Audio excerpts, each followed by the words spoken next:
Good morning, board members and members of the public and everyone present in the room and all the people who are watching us virtually. Welcome to the board meeting of Friday, June 24th, 2022. We will begin with the land acknowledgement. We acknowledge the lands which constitute the present-day region of Peel as being part of the treaty and traditional territory of the Mississauga of the Credit First Nation, the Haudenosaunee Confederacy, the Huron, Wendat, and Wyandot nations. We recognize these peoples and their ancestors as peoples who inhabited these lands since the immemorial. The region of Peel is home to many global indigenous peoples. We are streaming the public portion of this meeting live on our YouTube channel. If we happen to experience any technical difficulties with the live stream, please be advised that this meeting is being recorded and will be posted on YouTube. We will now begin the Peel Police Service Board meeting of June 24th, 2022. Roll call. So we have, including myself, we have 4 members present. Mayor Crombie, Mr. Boughton, and Regional Chair Nando Inika are absent from today's meeting. So the next we have, are there any declaration of conflict of interest? Any board members? Seeing, hearing none. Next, we would like to ask Chief for any update. Chief, please proceed. Thank you very much, Chair, and good morning, Board, and our members that are here today. I just wanted to, first of all, have a couple quick updates and to thank the Chair and Board Member Coley for attending our recruit graduation. And I think for everybody's awareness, we had, I know Deputy Mayor Medeiros, you had, were on your way, but couldn't attend, but we had 39 new recruits sworn in, which is a great compliment. And I think, Chair, you'd agree, the backgrounds of them are quite remarkable, and we're proud to have them join our organization. Just a couple of other small items is that this week, in partnership with, I know President Woolley is here as well from PRPA, we hosted the Law Enforcement Torch Run. The Special Olympics are the charity of choice for policing right across this country, and we had our 35th annual Law Enforcement Torch Run this week to support Special Olympians attending the Summer Games and Winter Games. Just on a note, tomorrow is also Peel is hosting our Race Against Racism, and we're looking forward to that event. We know in COVID it was muted, and our ability to bring the community together to such a good event is very rare, and we're happy to get back to that. A final thing on behalf of Deputy O'Duarty, as the board may know, from a critical infrastructure standpoint, and Ms. Coley, you might appreciate this, I think, is that Peel and Halton have one of the only 2 private broadband networks. As you know, post 9/11, for fire emergency services, we have our own critical infrastructure, which is cyber secure and resilient. This week, Peel was recognized in Vienna at the International Telecommunications Conference for intergovernmental collaboration. So we're one of the only agencies right after South Korea to win that internationally. So it's, you know, it's not very interesting to everybody, but it is actually a significant accomplishment here in Peel, which allows our first responders to serve the community better, inclusive of, you know, things like Deputy O'Duarty's talked to you about 2-way streaming, you know, a crisis worker into communications. That's all over this network, which we know is going to be resilient. So just those verbal updates, and Chair, I'll turn it back to you. Thank you. Thank you. The next we have any board members, questions or announcements? Okay, just quickly, on behalf of this board, I would like to congratulate our Chief Dariappa for assuming the role of the President of the OACP. That was very recent, Chief. So congratulations.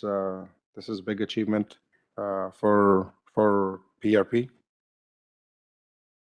The first item, the next item we have is the approval of the minutes of the meeting held on Friday, May 27, 2022. Any question or comment in regards to those minutes? If not, may I have a mover and seconder? Moved by Ms. Coley, seconded by Deputy Mayor Medeiros. All in favor? This is carried unanimously. We will now move on to the deputations. The item number 2.1 is Stop Police Profiling. Our first deputation is written deputation received from the Stop Police Profiling Group. Yes, it is included in today's agenda and posted online. If there's any question or comment, may I have a mover and seconder? Moved by Deputy Mayor Medeiros, seconded by Ms. Coley. All in favor? This is carried.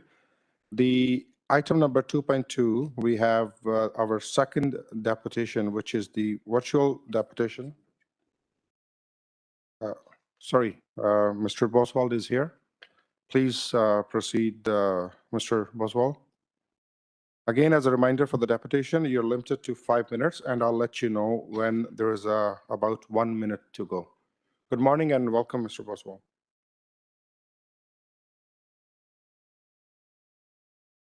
Good morning. Good morning, everybody.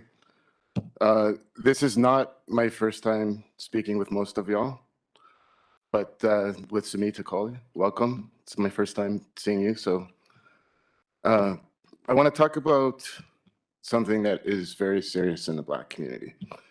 And it's that feeling of not being recognized, not having our issues taken seriously by this board and by this service. This board is the civilian oversight of PRP, which requires us as Black community members to press the board to hold the service accountable, to voice the concerns of our communities, and to repair the harm that PRP has inflicted on Black communities. Why I'm here today, to discuss the issue of the Mark Diaz-Acamba inquest and verdict, which, by the way, I'm surprised but not surprised, but it's not an agenda item. And so this, to me, demonstrates the lack of seriousness for Black lives. It's shocking, right? Like, this is 7 years of family waited for an inquest. A verdict was rendered with a significant number of recommendations that the community would like to see implemented. And not only implemented, but we'd like to see monitoring and tracking of that implementation. We don't want to hear from the service, hey, these are the things that we're already doing. We do these through the MOU with the OHRC. We've been doing them for the past 7 years. That's not good enough. Please. TPS is not perfect. It's clear by the data that was released in the past couple of weeks and the response to that, but they're facing these issues head on. That's not what's happening here, in my opinion. This was a missed opportunity, I believe, to reassure the Black communities of Peel that the board and the service recognize the seriousness of the verdict and the seriousness of the harm that incidents that result in the loss of life have on Black communities and our relationship with PRP. The recommendations in front of us at minimum require a public response from the board and the service that clearly spells out how and when those recommendations will be implemented. It is my suggestion that the board strike a working group with members of the service, the board, and the community to advise, report, and co-construct a plan with regards to those recommendations specific to PRP and also the ones for police boards, police services across the province. Without oversight, benchmarks, and some monitoring and reporting, the service won't get the benefit of increased trust from the public resulting from any progress. And conversely, the community, the service, and the board won't be well informed regarding the areas where the progress meets barriers. Recommendations 12 and 15, if you've read, I don't know if everybody's even read that verdict, but if you've read that verdict, 12 and 15 hit close to home. I've been pushing and pulling and fighting at this board and various tables for a Black community member to be appointed to the board. But in the interim, I've asked for exactly what that recommendation asked for and been denied that. And to date, have no update on the softened sort of version of the diversity panel that the board has agreed to. No answer, no update, no call out to the public for members as far as I'm aware. Recommendation 12, for everybody that hasn't read it, reads as follows. Police services and police services boards shall establish standing or advisory committees on race and impartial policing. Sorry, Mr. Boswell, you have 1 minute left. Thanks. And on mental health. In order to meet with representatives of peer-run organizations and members of affected communities on an ongoing basis to discuss concerns and facilitate solutions. Number 16, police services and boards shall consult with third parties, including individuals from the Black community, Black advocacy community organizations, persons with lived experiences from peer-run organizations, and appropriate content experts. Until we can secure an effective Black community voice on the board itself, and frankly, even after, it is imperative that the board take these recommendations seriously and work with Black community members to address the recommendations raised in the verdict and to establish and measure the implementation. Thank you. Thank you, Mr. Boswell. Thank you for your time. At this time, I suggest we receive the next few deputations and provide our thoughts and comments at that time, board members. With that, may I have a mover and seconder to receive the deputation, moved by Vice Chair Atia, seconded by Deputy Mayor Medeiros. All in favor? This is carried. The next item, 2.3, Ms. Anne-Marie White, our next deputation. Welcome, Ms. White. I will let you know when.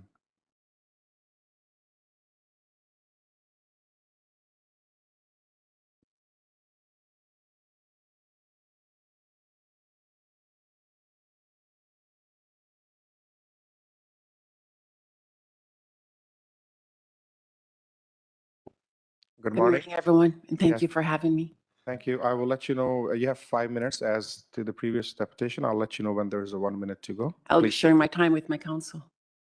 Thanks. First, I just want to say my beautiful son, Jamal Francisque, he was shot and killed by a Peel police officer. A bullet to the back of his head with no accountability, not to mention no answers, specifically to how. How was he shot in the back of his head, and why such excessive force used for a breach of bail? There are no words to express the loss in this thing called life after your heart has been broken into a million pieces. No words for the pain or the anger within. Jury recommendations from the inquest into the death of Mark Diza Kamba, I believe, had these recommendations been in place, my son would have been here today with me, with his family, with his children. My son was loved. He was in my world. He meant nothing to the Peel officer that left that bullet stuck in the back of his head, but he meant the world to me. He was everything. You have the power, the board, you have the power and influence to make a difference, to save lives, Black lives here in Peel, by ensuring the recommendations are taken seriously. Make sure they're implemented and enforced. Thank you. Good morning, Board. Good morning, Chair. My name is Nia Singh. I'm counsel for Ms. Anne-Marie White on behalf of her late son, Jamal Francisque. And I first will ask a rhetorical question. How many of you here know the name Jamal Francisque? Right? If you don't, there's a serious issue here. If you do, that means you should understand the importance of Ms. Anne-Marie White being here right now. Jamal Francisque was investigated for drug offenses, which were found not to be substantiated. He was on a house arrest. Peel police officers watched him go in and out of his house daily to pick up his children. They had an opportunity when they decided to arrest him to call his mother, his surety, to knock on the door and arrest him, or even to make an arrest in the daytime when it was safe. Instead, Peel police chose to do a nighttime arrest, high-risk takedown for a man alleged of a bail breach with 8 vehicles and 8 undercover officers, leading to Mr. Jamal Franceek being blocked in and an officer arriving late, and then a bit of a car maneuver in a small confined area where 2 officers were allegedly in the line of a car and one was able to get out no problem. But the other fires 4 shots into the car, one hitting Jamal in the back of the head. If one officer can get out of the way, why can't the other? And when the Peel police did this SIU investigation, evidence was taken from the scene, and we know that's not right. I know time is limited. Have any of you seen this? Comprehensive legal inquiry into the SIU investigation, pointing out the many inconsistencies and contradictions in the SIU report, with no accountability.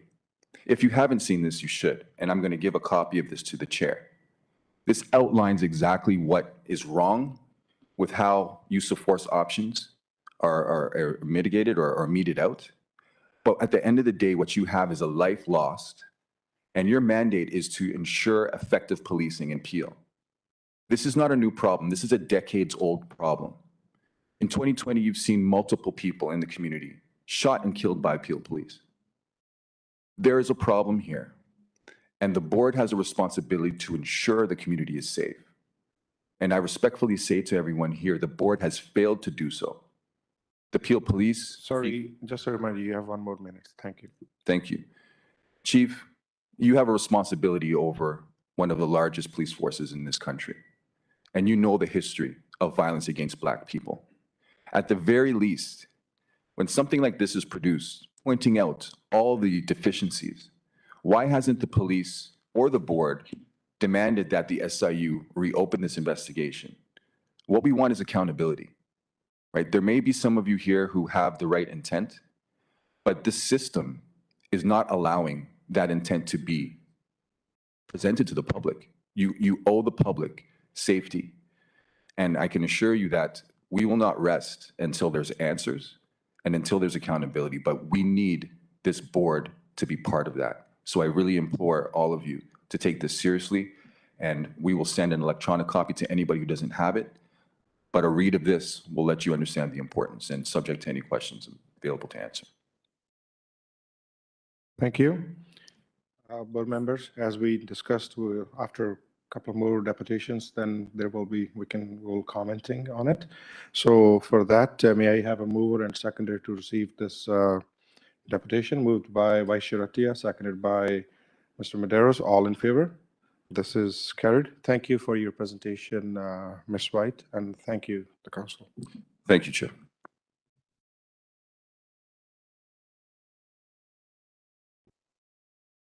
The next item we have is item 2.4, Ms. Claudette Beals Clayton, our next deputation. Welcome, Ms. Clayton.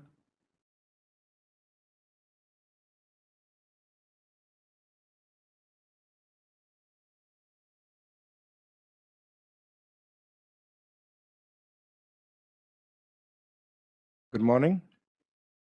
Please, you may proceed.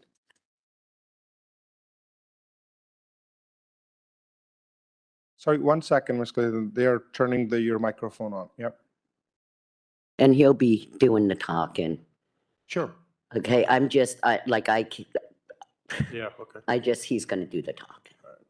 So I don't know if like this happened in Metro, so here I am in front of Peel. But it was an SIU investigation, so I guess, I don't know where I was coming to today, but, yeah, Regis is my daughter. And she died on May 27th, 2020, 2 days after George Floyd. So in June, I got a call from my brother, and he's golfing with a friend who lived next door to us. And my brother calls me up and he says, yeah, I'm golfing with a guy. I'm sorry.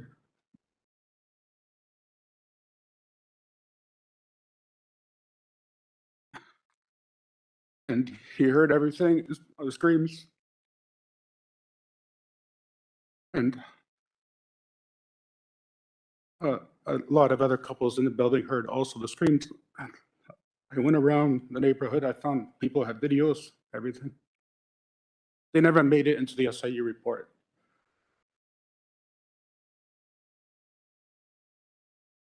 My wife heard the screams. She was right there. Everything is raised from the microphones. Staff, do we have some water bottles there? If not, please provide. Thank you.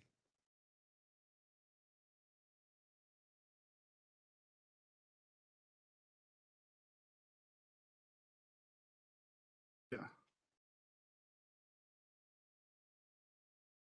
Her hyoid bone was missing. It was cracked the first autopsy. She went for the second one and it was gone. It's not even there anymore. Just, I don't know. I'll pretend I'm talking to the SIU, I guess.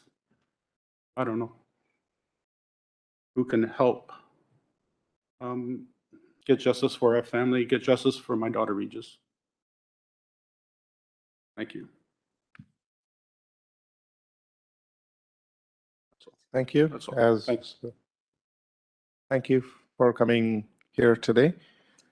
May I have a mover and a seconder to receive this deputation? Moved by Mr. Madero, seconded by Ms. Coley. All in favor?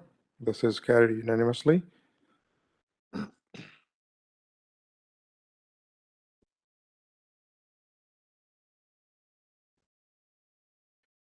Before we move on to the final deputation, I just wanted to just comment on the previous three deputations.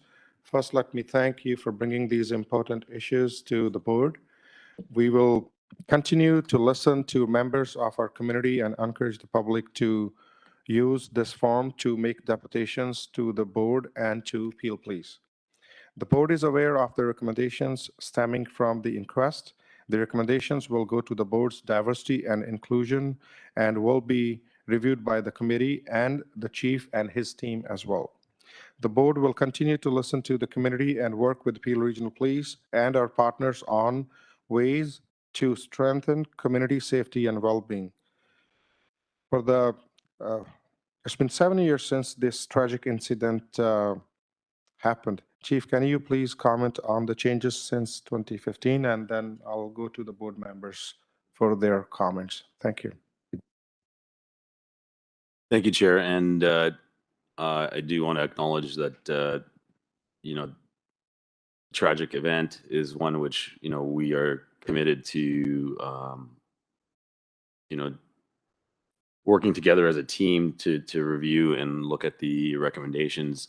I do know the board is aware that in August we'll be coming back to the board with a very fulsome report on some of the work that's been happening.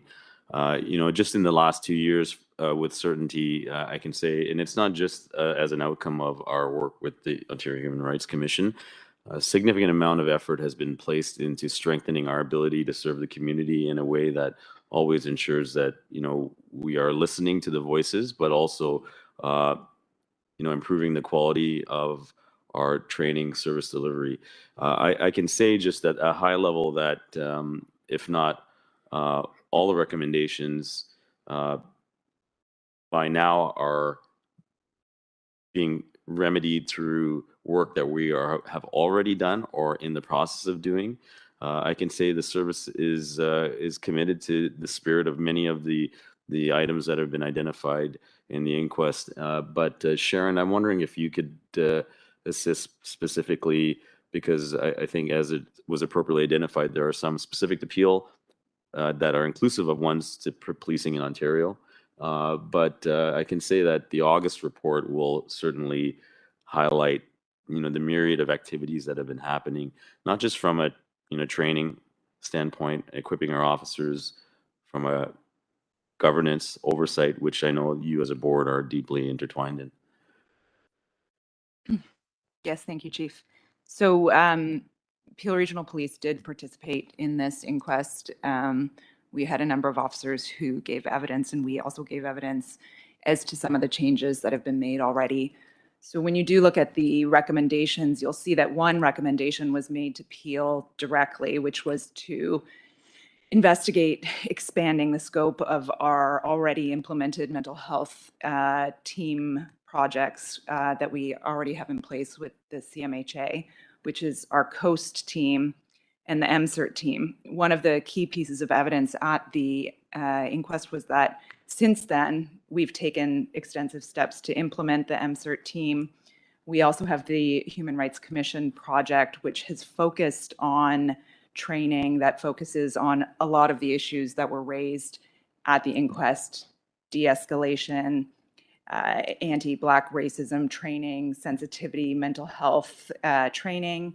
So a lot of it has been implemented, at least in part, which was why it was the recommendations were aimed broadly towards all police services. That being said, we've still sent them back to our training unit just to go through them to make sure that we don't have gaps, and that it's an ongoing process where we continue to improve based on the recommendations. Thank you, Sharon.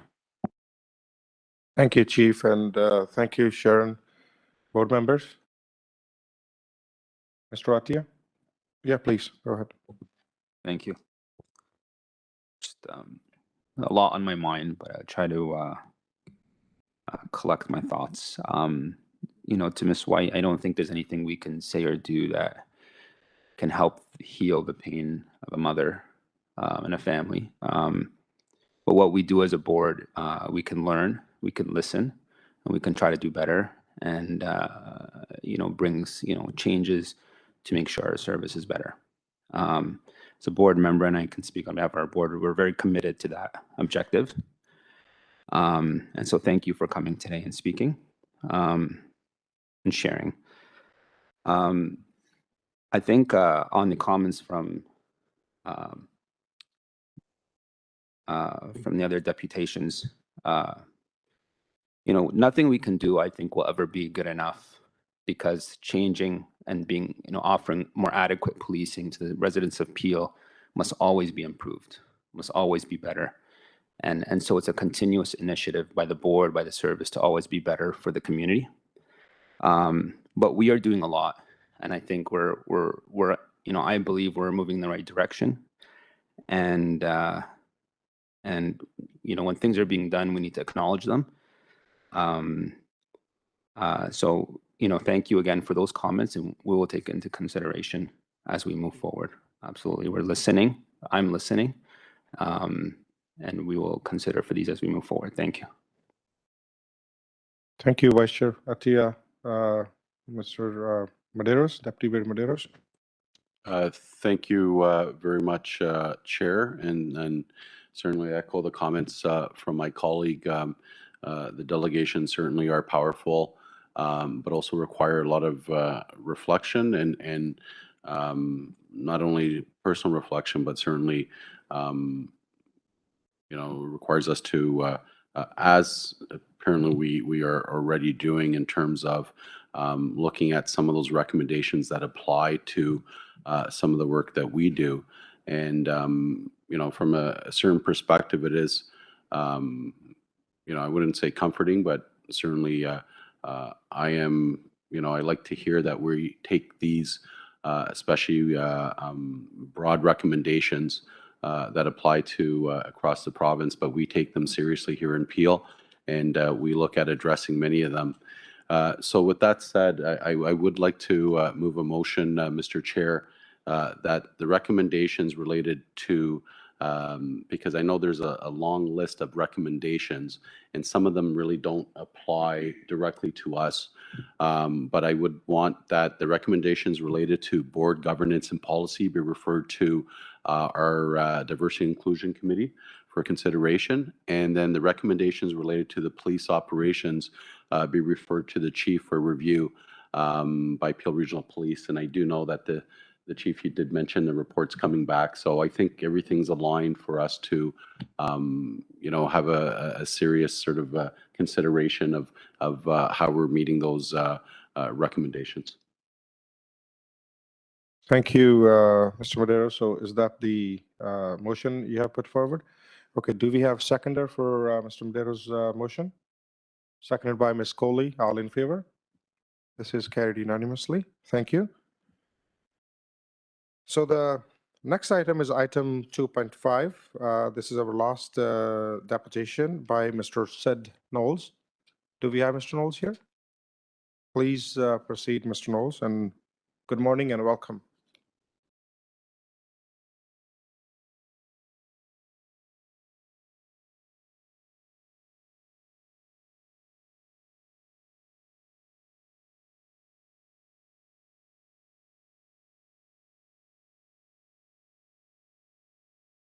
If you can please turn on your microphone, Mr. Knowles.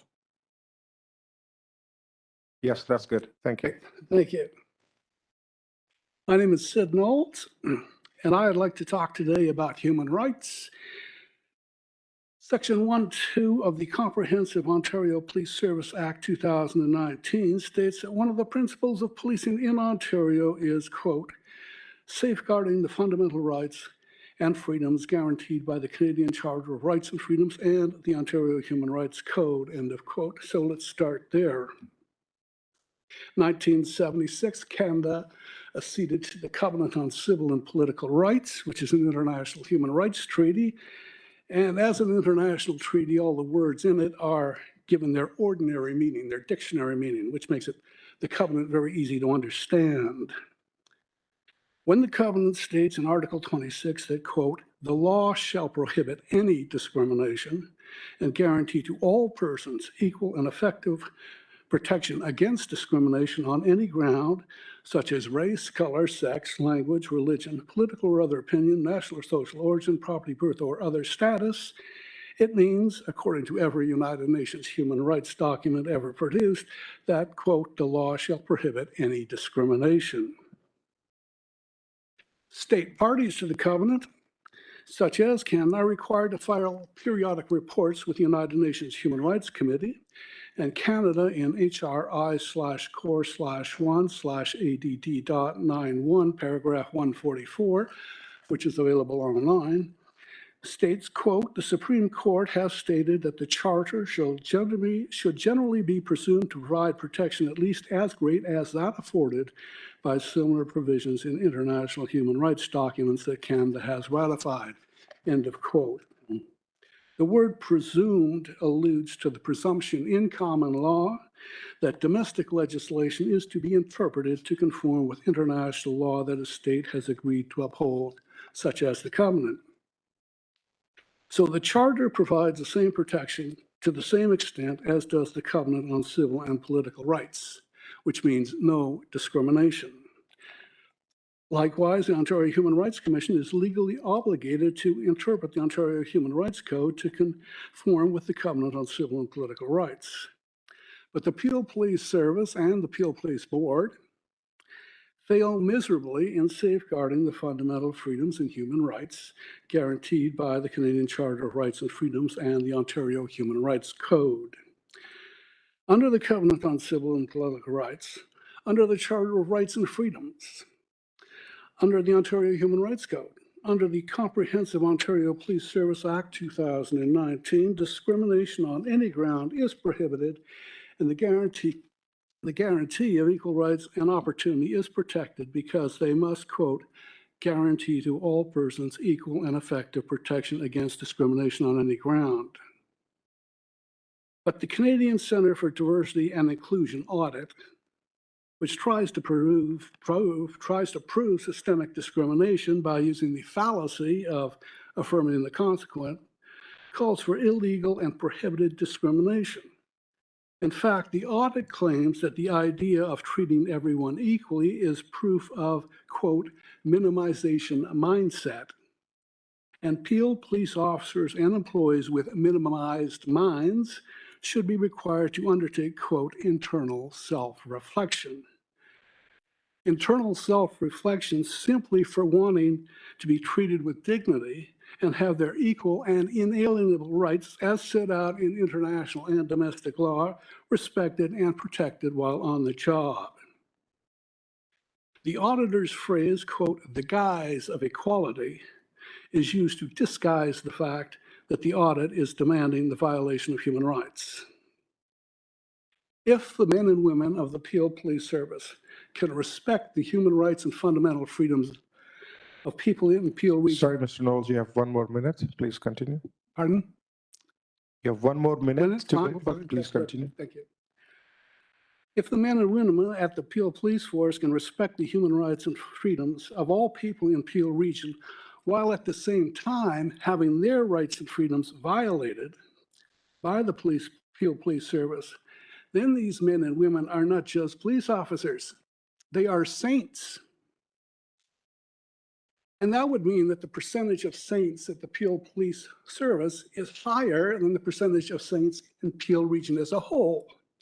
And according to the Canadian Centre for Diversity and Inclusion, that would be discrimination. You people have created a human rights mess, and it's up to you to correct that mess, clean that mess up. Are there any questions about human rights or the audit or anything else? No? Thank you very much for your time. Have a nice day, and all the best to you. Thank you, Mr. Knoll, for your time. May I have a mover and seconder to receive this deputation? Moved by Deputy Mayor Madero, seconded by Ms. Coley. All in favor? This is carried unanimously. We will now move on to the presentations. The item number 3.1 presentation we have is Youth in Policing Initiatives. Chief, would you like to introduce the presenter? Thank you, Chair. I think Deputy Andrews is going to introduce that. Thank you. Good morning, through the chair. As Inspector Susan Gray takes position here, I'd just like to highlight through the chair, the Youth in Policing Initiative has been a cornerstone program of Peel Regional Police and our efforts to engage youth in the community for a number of years.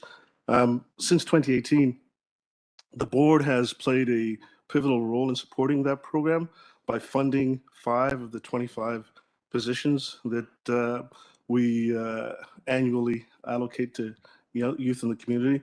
And through the pandemic, we've had to make some adjustments, and we're now back in person. And we've built a strong partnership and a collaborative partnership with Sheridan College. And this is not an ask. This may be a bit of a surprise for the chief here, but this is not an ask. But I'd just like to highlight the fact that we've always been constrained by capacity. As a result of the partnership with Sheridan College, we now have the capacity to expand the program. It's not an ask. I'm simply flagging that possibility for the board. And the impactful nature of the program, the chief referenced the graduation on Wednesday. 3 of the recruit constables that graduated in their class attended the YIPI program in previous years. On that note, not asking for expanded funding or expanding support, but I'll turn it over to Inspector Gray to give you a view of the program in its entirety. Good morning. Thank you. Morning, Chair, Chief Dariapa, board members and guests. Change the slide, please. Since 2009, Peel Regional Police has worked in partnership with both the Ministry of Children and Youth Services and the Peel Police Services Board to implement the Youth in Policing Initiative, or what is known as the YIPI program. Following a 2-year pause, and in partnership with Sheridan College and the Peel Police Services Board, we are proud to announce we are once again offering the YIPI program for 25 youths from our community. This is significantly more than when we started with only 10 students. However, we are hoping that the continued success of this program and with the ability to expand our capacity because of our partnership with Sheridan College, that we will be able to increase this opportunity for more in the future. The YIPI program provides an 8-week paid employment opportunity to youths between the ages of 15 and 18 years from priority populations and those that reflect the cultural diversity of Peel Region. Through our long-standing partnerships with Peel District School Board and the Dufferin Catholic Peel District School Board, over 80 applicants were received and carefully considered for the program. To say the least, this was a very difficult decision. There were so many amazing applicants that we would have loved to have offered the opportunity to more, but unfortunately we had to limit it. We're hoping that in the future, this won't be the case. The goal of the YIPI program is to give 25 youths the opportunity to develop job skills while enhancing police and community relations.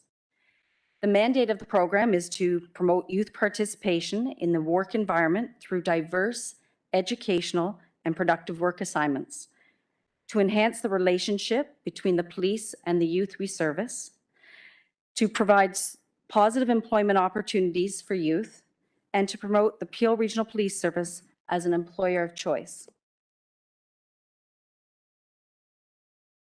The YIPI program supports the ministry's strategy and overall vision to promote local solutions and build stronger communities by helping young people reach their full potential. The goal is to provide opportunities to develop life, job, and leadership skills through a teamwork and mentorship approach. The YIPI program will expose them to the workplace environment through an educational, productive, equitable, and inclusive approach. Sheridan College has committed to educating them on the pathways to higher education. Peel Regional Police will provide them opportunities to engage with employees and get a better understanding of the positions available to them in uniform or as a civilian employee with our service, what it's like to work for an employer of choice, and to showcase how dedicated community members are able to do extraordinary things. Peel Regional Police is proud to further enhance the YIPI experience by collaborating with Sheridan College Institute of Technology and Advanced Learning. Province-wide YIPI programs have partnered with post-secondary undergraduate institutions before, but not to this scale. Over 50% of the time will be spent on Sheridan's campus, where they will provide the space and lectures that address student recruitment, community engagement, and the Faculty of Applied Health and Community Studies. In collaboration with Sheridan College, Peel Regional Police looks forward to enhancing the YIPI program experience by giving the youth direct sightline and exposure to the post-secondary options and career opportunities that are available to them. Sheridan's main role in this partnership includes the provision of on-campus space and special presentations delivered to the YIPI participants from various areas of the college. The classroom experience will also allow community leaders such as Tamara Lopez from the Canadian Border Services Agency to provide an inspirational message as well as education on the topic of diversity and inclusion in law enforcement. In the Athletic Center, the youth will learn about healthy lifestyles, teamwork, leadership, and the opportunity to participate in a police fitness test. The mock courtroom at Sheridan is a great way to expose students to legal topics on criminal law, family law, bail hearings, and mock trials. The YIPI kickoff is on Monday, July 4th at Sheridan College, and we are really hoping that many of you will be able to attend this event. This collaborative effort with Peel Regional Police and Sheridan College has caught the attention of Assistant Deputy Minister David Mitchell of the Ministry of Children and Youth Services. He has expressed an interest in the direction our program has taken and is considering our approach to reference as the model for a provincial-wide standardization for other police services. We are very excited to learn that the Assistant Deputy Minister Mitchell has accepted our invitation and will be attending our kickoff.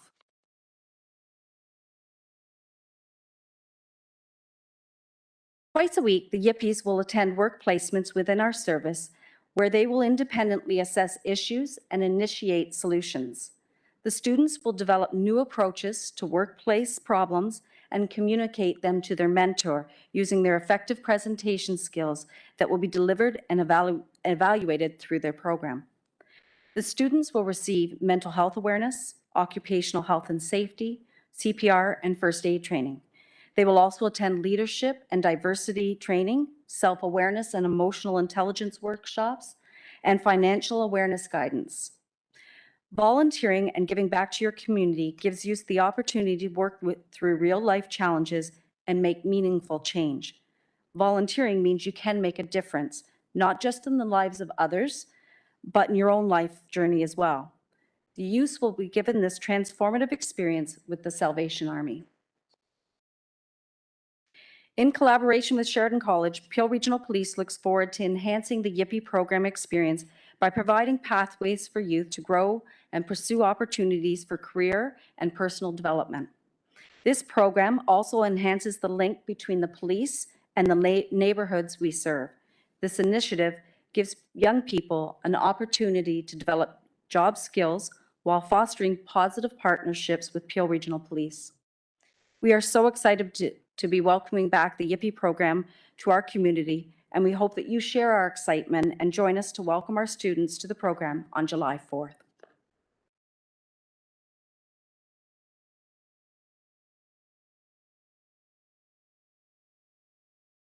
Thank you, Sue. Subject to any questions from the board, as you can see, it's a very fulsome program, one that has tremendous impact in our community, and which we would now have the capacity or the ability to expand if given that opportunity. Thank you, Deputy, and thank you to the presenter. Any question or comment in regards to this, board members? If not, then looking for a mover and, okay, sorry, go ahead.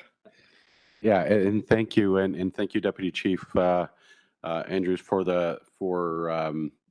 I guess reiterating that you're not asking for anything, but I want you to ask us for something, because I think this is a great initiative.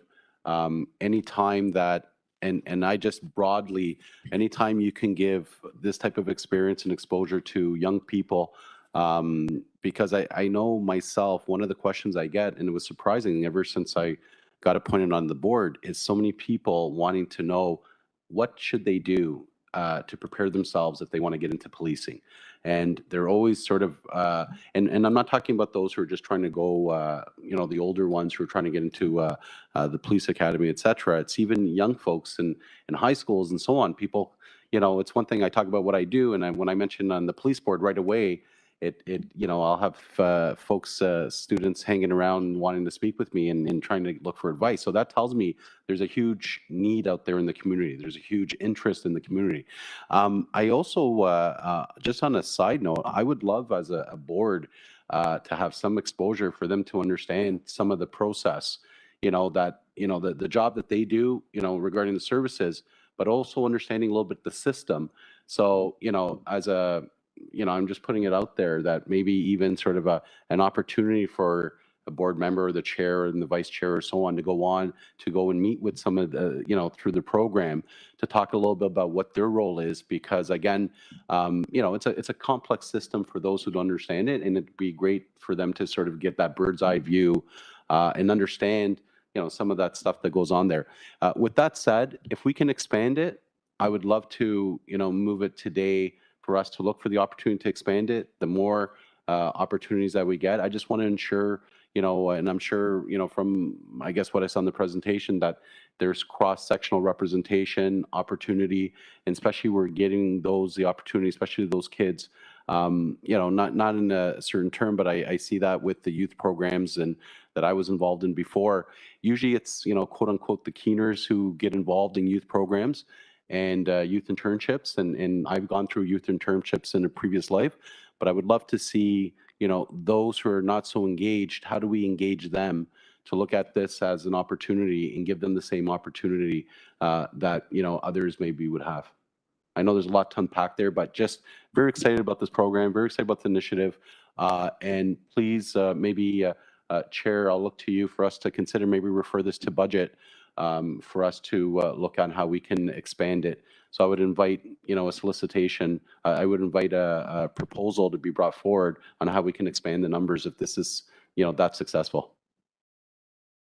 Thank you, Deputy Mayor Medeiros. Very well said, and I fully agree with you.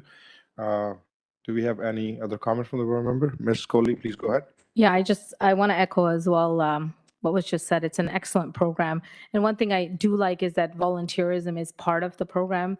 I was at the new recruit ceremony this week, and what was really nice is the background of so many of them showed that they volunteered for years in the community with food banks and given their time. So I think it's a really excellent program. What I did want to ask is, how often is it running throughout the year? And the second part was, if kids are interested in applying for something like this, what is the process for them to be able to apply for it? Thank you, Ms. Coley. Chief, you would like to comment? Well, through the chair. The program is run once a year. It's for 8-week duration. The selection of the candidates, we work with the school boards, and we also work with other community organizations such as Rescue Youth and Free for All Foundation, both of which have a significant footprints in our community, so that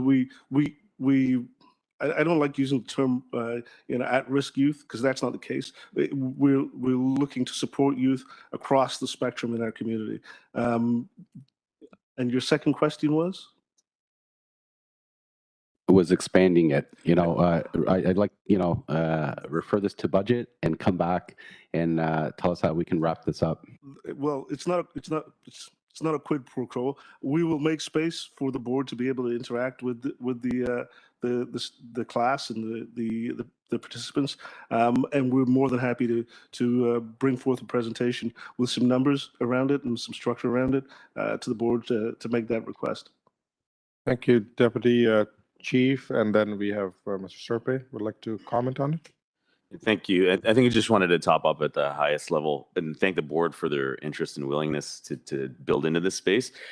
Our next presentation is on a real significant crime-related issue, and notwithstanding the fact that we've got a really important day-to-day job for public safety and responding to emergencies and crime, what I wanted to reflect on just very quickly and just to double down on it is that we see ourselves as not the solution for strengthening youth-based issues, but to come alongside entities like the organizations Mark said, the board, to be a vehicle to strengthen youth, and pathways to education, pathways to employment are all things that we know can strengthen our community and mitigate potentially some of the issues that we've seen. And just on a personal level, both Deputy DePatt and I, as teenagers, were participants in the Youth and Policing Initiative. We actually, as we're at the same event without knowing, in the same program without knowing each other back then, not all the youth will select policing, and we don't necessarily need to use it as a recruiting tool, but the relationships, the skill sets that are built, amongst everything else we're doing, we know will help improve the quality of our community. So I just want to reflect on that. Thank you. Mr. Serpe? So just speaking to Deputy Mayor Medeiros, the current 5 YIPI members are actually out of the board's Community Support and Recognition Fund. So we can continue to look at expanding the program through the CSRF, so it doesn't have to go through the proper budget process. So what we can do as staff is work with Peel Regional Police at looking at what an expansion would look like and then bring a report back to the board. Thank you. If no more discussion, looking for a mover and seconder. Moved by Deputy Mayor Medeiros, seconded by Ms. Coley. All in favor? This we have received this presentation. Thank you. The next presentation we have is in regards to auto thefts. As based on the board's motion in April, we have a presentation on auto theft today. We had Mr. Shafkat Ali, who was here and he just had to leave as Member of Parliament from Brampton Centre. I want to thank Mr. Ali for coming here, and I'm sure we will send a copy of today's report, the presentation to all the Member of Parliaments. Just quickly to my board members, I want to bring this to our CMG and the members of the public. I have spoken with, after we wrote the letter, after April's motion, we personally wrote the letter to all the MPs and MPPs in Peel region. And I had really good conversations. I received a call from MP Sonia Sidhu, MP Ruby Sahora, Maninder Sidhu, MP Kyle Seaback. In fact, yesterday I had a good time to chat MP Peter Fonseca as well. And it goes same to the provincial MPPs, and a couple of them, especially from Brampton, Minister Sakaria and MPP Sandhu. They have expressed that they would like to attend, but today I believe they're going through the swearing ceremony, so that's why they are not, because of the timing conflict, they're not able to be here today. So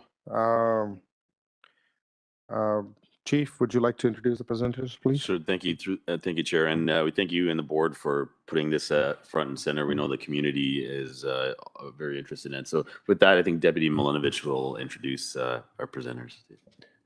Thank you, Chief. And through the chair, I would also like to echo thanks to the board and the chair of the Police Services Board for the work that you've done to really elevate the conversation and the discussion on this issue. It is an important community issue. I am incredibly proud to introduce Detective Mark Haywood and Detective Sergeant Jay Hobson.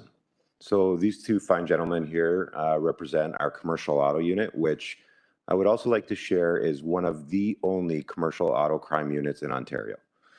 You know, part of the board motion was that we discuss what's occurring in the area of auto thefts, and really, as a police service, the types of actions that we're taking to try to alleviate the issue for the community. We understand the community's concerns.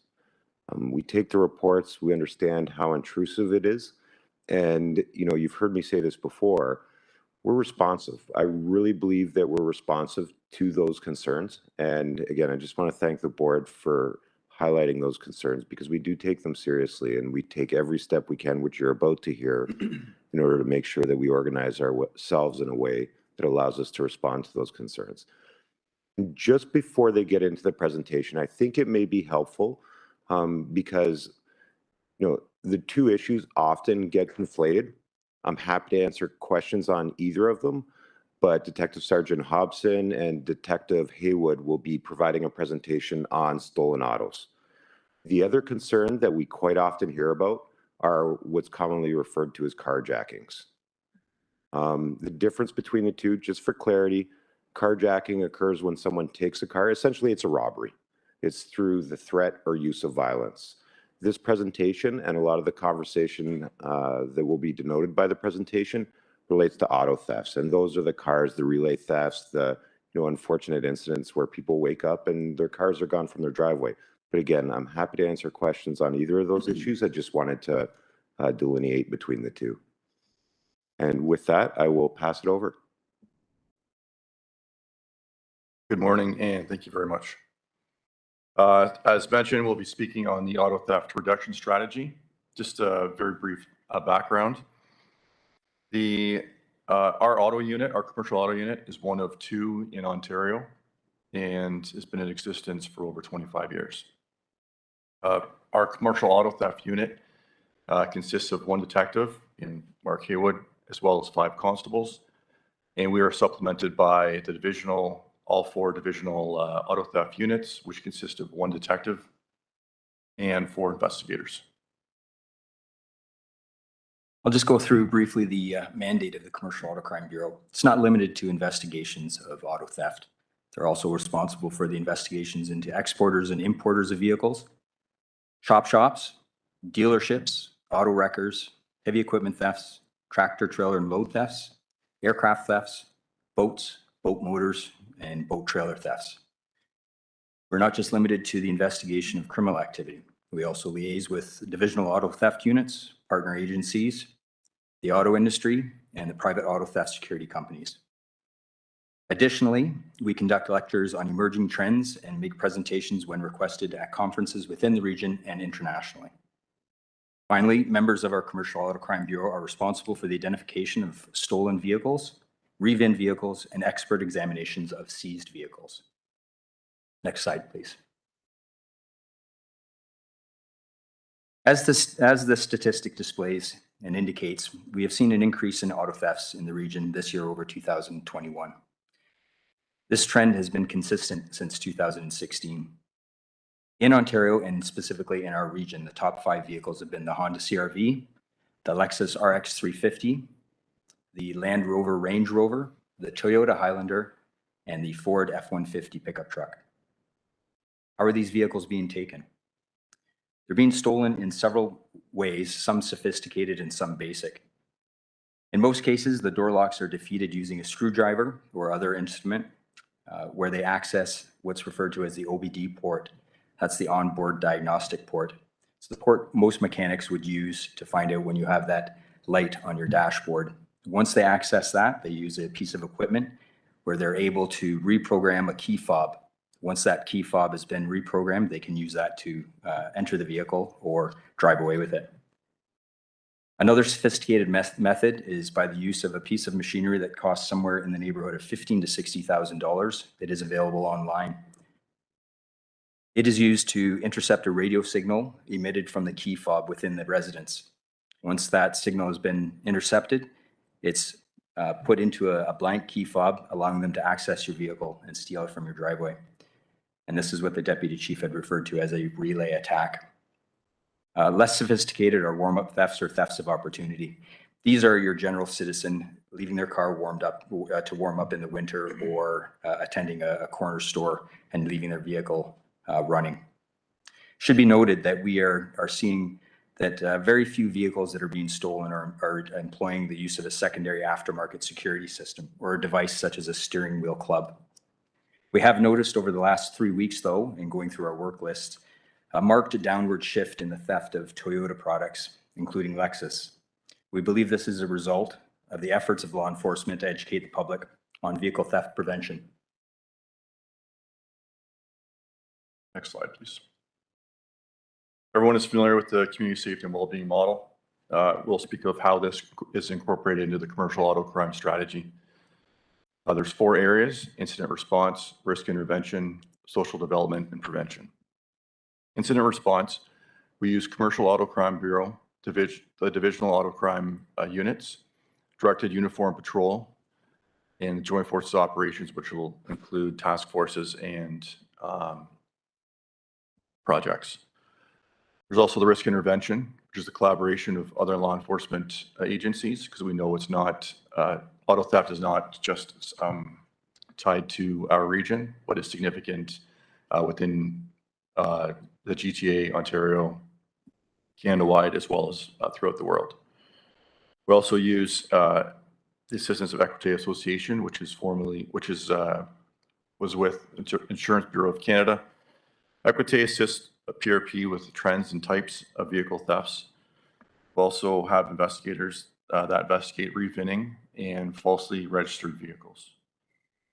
GTA Canada Security Roundtable. This consists of logistics companies, transportation companies, and other businesses affected by vehicle theft. Meetings occur every 6 months regarding the theft of vehicle trends, strategies to avoid them, and is used as an educational platform. I'm going to speak to social development and prevention. Under social development, Commercial Auto Crime Bureau takes every opportunity to interview accused parties, especially first-time offenders, to determine their motivation and try to lead them down a different path. Under collaboration with insurance companies and private sector, we have a strong relationship with members of our insurance industry and work with them to identify trends and compile data that is used to help in cases of auto theft. Under prevention, we utilize officers to do crime prevention audits. These officers will attend victims' homes, and they're victims of auto theft, obviously, and discuss with them the methods and strategies to reduce victimization. Methods such as CPTED, or crime prevention through environmental design, are things that we speak to them about. Lighting in their house and places where they park their vehicle or in a parking mall. Public education and social media strategies. Our corporate communications department has worked hard on developing theft prevention strategies using multimedia, virtual town halls, and signage. Under manufacturer dialogue, I'm happy to announce that we are now a member of 2 working roundtables with Toyota Canada and Honda Canada to provide feedback and suggestions on methods to improve vehicle security systems. The use of this strategy has allowed us to successfully conduct 5 auto theft projects since 2019. Next slide, please. The 5 projects I speak of are Project Bayesian, Project GTA Affordable, Project Majestic, Project Highlander, and Project High Five. These 5 projects have had us recover in excess of 400 vehicles, valued at over $24 million. We've arrested 76 parties and charged them with over 750 criminal code offenses, ranging from possession of stolen property, trafficking and stolen property, gun-related offenses, identity fraud, and identity theft. We're going to highlight our last project, Project High Five, by just running a small video.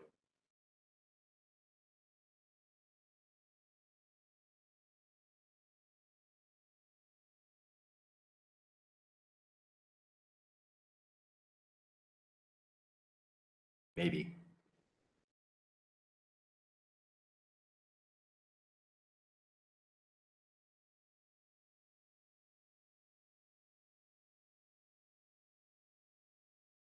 Maybe we'll go back to that when you're ready. Let's continue on with this. So who is responsible for taking these vehicles? We've identified sophisticated organized crime groups within the GTA and within neighboring provinces. What are they doing with these stolen vehicles once they're taken? As mentioned, they're stolen using very sophisticated methods or non-sophisticated methods in some cases. The vehicles are then brought to a cooling off location where quite often the GPS is removed for the vehicle so they cannot be located. Once the vehicles are considered safe, they're moved to warehouses where they're either revend or sold on the gray market to unsuspecting victims. They're sold to gang members for criminal activity or loaded into sea containers and shipped overseas to countries such as Dubai, South Africa, and Nigeria.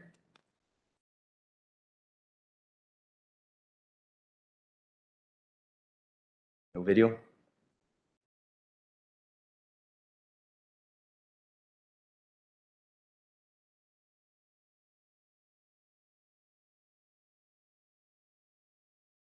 Prevention strategy. So we're working with our corporate strategy in order to assist in getting our messaging out. Part of that is every night we've developed a 9 p.m. what's called a 9 p.m. routine.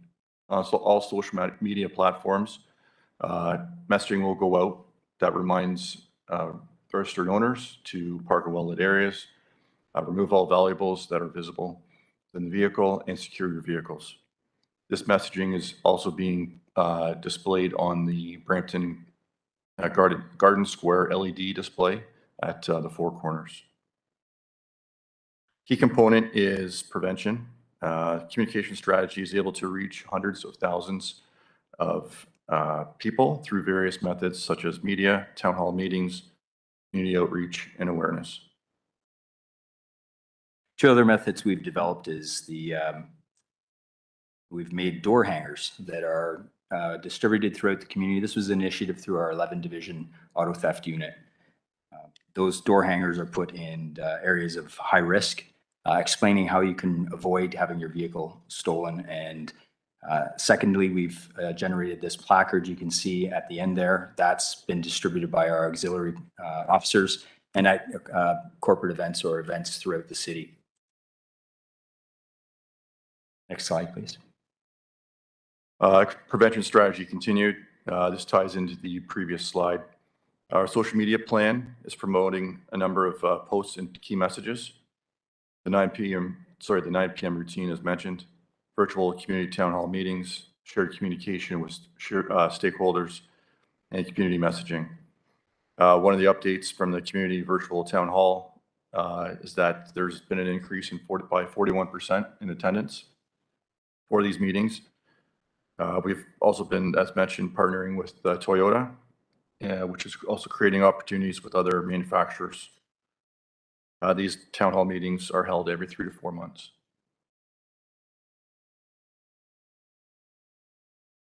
Next slide, please. So looking forward, what we would like to see happen. We'd like to see the development of dedicated partnerships with provincial and federal governments to address the problem. This is an international problem. It's not a problem just with the region of Peel. A lot of these thefts are taking place in our region and going abroad. Help from the RCMP and other agencies is always appreciative. Increased inspections of containers at federal ports, such as Halifax, Montreal, Vancouver, by Canada Border Service Agency to monitor compliance with customs and load manifests. Tighter provincial oversight at points of registration, such as Service Ontario, to ensure security measures are adhered to for the registration of new and used vehicles. Audits of data entry to ensure compliance. Monitor for the input of fraudulent registrations and documentation. And again, we'd like to continue lobbying the lobbying of vehicle manufacturers to increase security features, to improve theft prevention technology. It's available, it's out there, it just needs to be used. I used to tell people, what can the manufacturers do? And I say, if you bought a $150,000 wedding ring, would you set it on your driveway in a $2 box from a dollar store? The vehicles nowadays have a lot of technology put into creature comforts, but very little put into the auto theft security systems. That's what we're asking for. Unless we have the video to go to. Thank you, Mark. If I may, I think we could probably just skip the video. Okay, I guess we'll go with the video.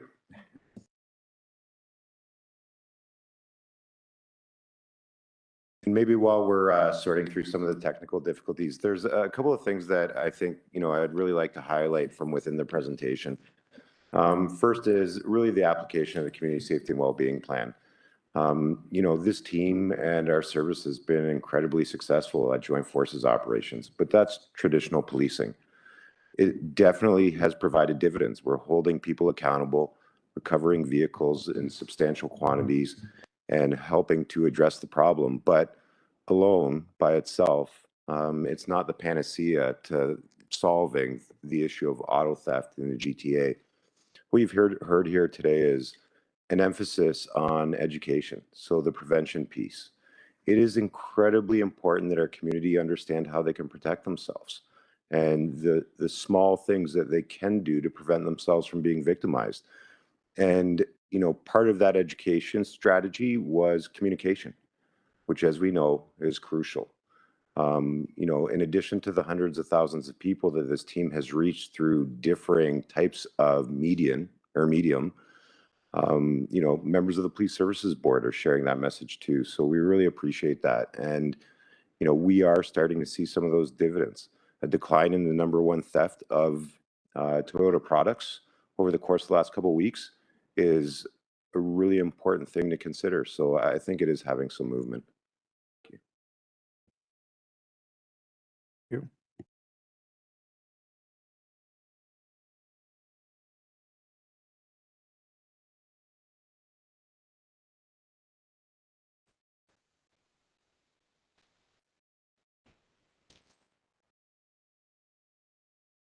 Project High Five investigation is an incredible example of how our collaborating and working together with multi-jurisdictional agencies can take down a large organized crime ring in the Greater Toronto Area.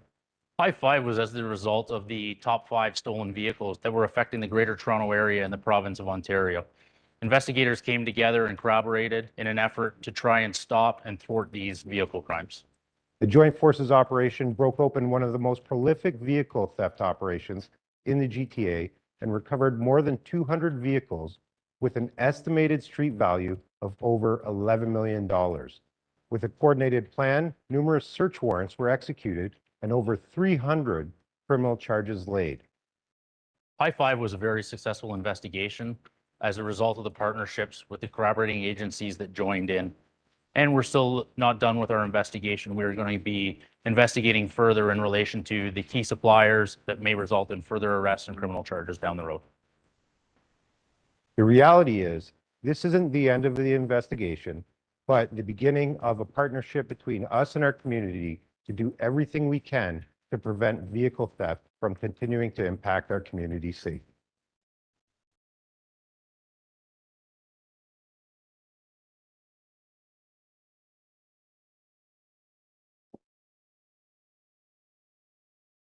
Thank you.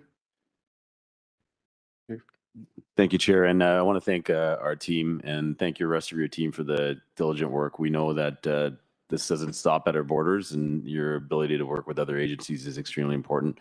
And we just want to use the platform here, for those that are watching, to back to Nick's earlier point, is a lot of the vehicles that end up overseas, but then we do have a large portion of them that are used as crime vehicles, which, needless to say, in recency with shootings, firearms offenses, we continue to see those vehicles used in gun and gang violence too. So Thank you for the work, and Chair, thank you and the board for the opportunity to present some of the work we're doing.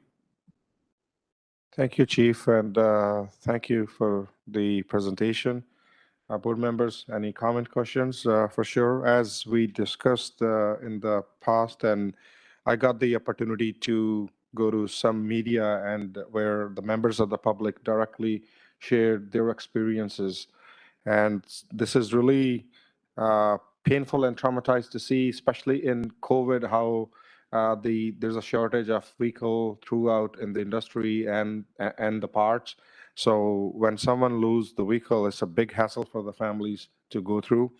And I guess my board member willing to speak on this. So I'll go with the Deputy Mayor Medeiros and then Mr. Atia and then Ms. Coley. Thank you. Yeah, thank you very much through you, Chair. And first of all, thank you for the presentation. Excellent presentation, and I certainly will be sharing with my residents in the community of what they're doing.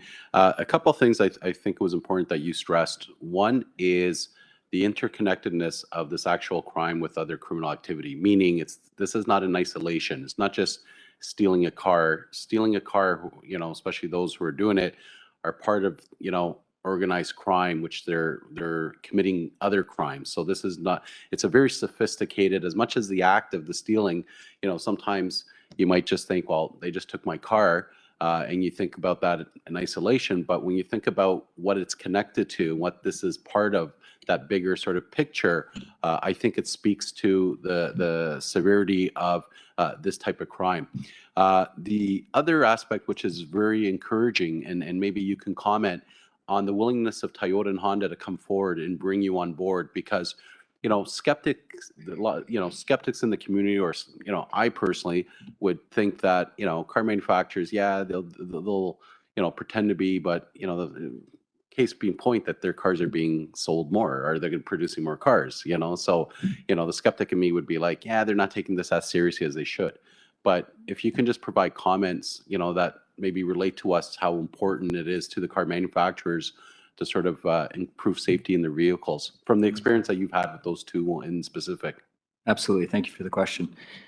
I've spoke directly with Jensen Lip, who is the head Toyota Canada engineer who we deal with. And we've had a collaboration with them where we've invited them in to, while we're doing our expert investigations into these vehicles. My officers go to do an expert on a stolen vehicle or one that's been revinned. We invite them in to have a look to see what types of methods have been used to defeat their security systems. I was surprised to find out up until 2022 that some of the Lexus models did not have an audible alarm when the door was defeated. This has been changed now in 2022 because of pressure inserted into the manufacturers. They are interested in finding out, because although you say, and I agree with you, a lot of the general public would think, why would they do anything? They sell more vehicles when they get them stolen. Well, insurance rates for those particular vehicles are at a premium now. It's difficult for people to afford the insurance for those vehicles, so they're not being bought. And at some point, if it continued without the manufacturers doing something about it, they would be blacklisted.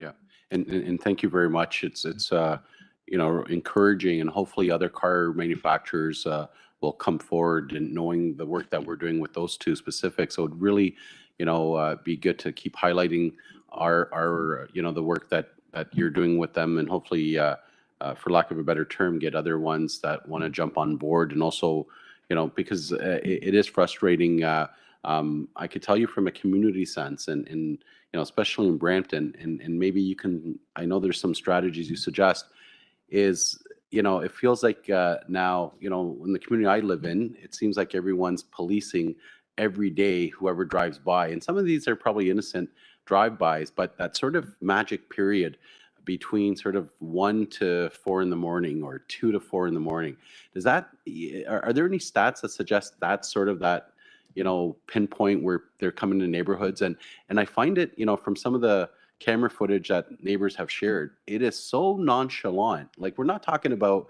you know, cars, you know, speeding up to a driveway and getting out and, you know, going quickly. It's almost like, you know, they park the car, another passenger comes out, they walk, you know, not in a fast pace, they poke around, maybe they're looking for loose change, but what I'm finding is this irreverence to, and there'll be cameras pointing right at them. It's almost like that's not deterring them. So what are some of the strategies that we can deter? So, I can get back to getting a good night's sleep and not having to, whenever I hear something around 2 in the morning or 3 in the morning, I'm like jumping up, and it's constantly like, so it seems the whole community is in high alert.